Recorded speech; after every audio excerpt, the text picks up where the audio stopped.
Hi friends, పరమేశ్వరుని వరప్రభావంతో సాక్షాత్ విష్ణు స్వరూపుడైన వ్యాసుని శాసనముపై ధర్మబద్ధముగా జరిగింది ద్రౌపది పాండవుల కళ్యాణం. దేవశిల్పి అయిన విశ్వకర్మచే నిర్మించబడిన ఇంద్రప్రస్థములో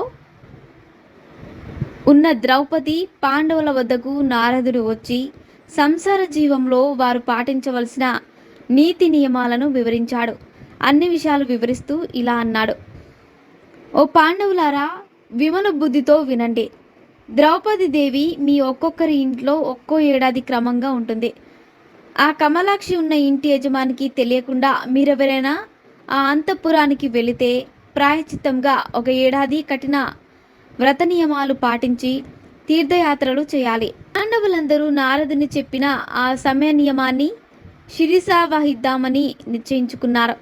ఇలా ఉండగా ఒకరోజు ఒక బ్రాహ్మణుడు దొంగల చేత తన హోమధేనువును పోగొట్టుకున్నవాడై తనను రక్షించమని ఆక్రోశించాడు. ఆ విప్రుని ఆర్తనాదం విన్న అర్జునుడు దుఃఖమునకు కారణమడిగి ఏం జరిగిందో తెలుసుకున్నాడు. అర్జునుడి ధనస్సు ధర్మరాజు ఆయుధశాలలో ఉన్నది. అప్పుడు ద్రౌపది దేవి ధర్మరాజు అంతఃపురంలో ఉన్నది. ఆ కారణంగా ఆ ఆయుధశాలకి ప్రవేశించిన నారదుడు వారికి విధించిన నియమము భంగమవుతుందని తెలిసిన ప్రాయచిత క్లేశమునకు జంకక ఆ వీరాది వీరుడైన అర్జునుడు ఆత్మరక్షణకై ఆయుధాలయం ప్రవేశించి తన ధనువు తీసుకొని ఆ దొంగలను వెంబడించారు. దుష్టులు వీరులు అయిన ఆ దొంగలను శిక్షించి విప్రుని హోమధేనువు అతనికి తిరిగి ఇచ్చేశాడు. తర్వాత సత్యవంతుడైన అర్జునుడు ధర్మరాజు వద్దకు వెళ్ళి జరిగింది చెప్పి తనకు తీర్థయాత్రలు చేసి ప్రాయశ్చిత్తం చేసుకునే అవకాశం ఇవ్వమని కోరినాడు. అంతటా ఆ ధర్మనందుడు ఇలా అన్నాడు: సోదరా, క్రూర కర్ములై ఆ విప్రుని హోమధేనువును అపహరించిన ఆ దొంగలను శిక్షించి నీవు ధర్మమే చేశావు. ఇట్టి దుష్టులను ఉపేక్షించిన మహాపాపము. అందుకని సమయభంగమైనది, నీవు విచారపడనక్కర్లేదు. ధర్మరక్షణకై చేశావు కనుక నీవెందుకు తీర్థయాత్రలకు వెళ్ళడం?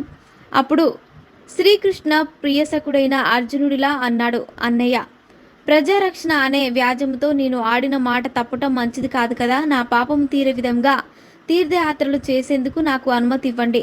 తమ్ముని పరిపాలనకు సంతోషించి అతనికి దూరంగా ఉండట ఇష్టం లేకపోయినా తీర్థయాత్రలకు పంపించాడు. తర్వాత ఆచార్యుల పెద్ద అనుమతిని తీసుకొని అర్జునుడు రాజభోగాలన్నీ తృణప్రాయంగా ఎంచి వేదంగా విడుదలై పండితులను సహాయముగా తీసుకొని తీర్థాలు సేవించి పావనుడైన కఠినమైన వ్రత నియమాలతో ఉండి రాజభోగాలు విడిచి తీర్థయాత్రలు చేయాలని తెలిసిన అర్జునుడు తన కర్తవ్య పాలన చేయడానికి వెనకాడకుండా ఆయుధాలయానికి వెళ్ళి ధనువు ఇచ్చి తెచ్చి దృష్ట శిక్షణ చేశాడు.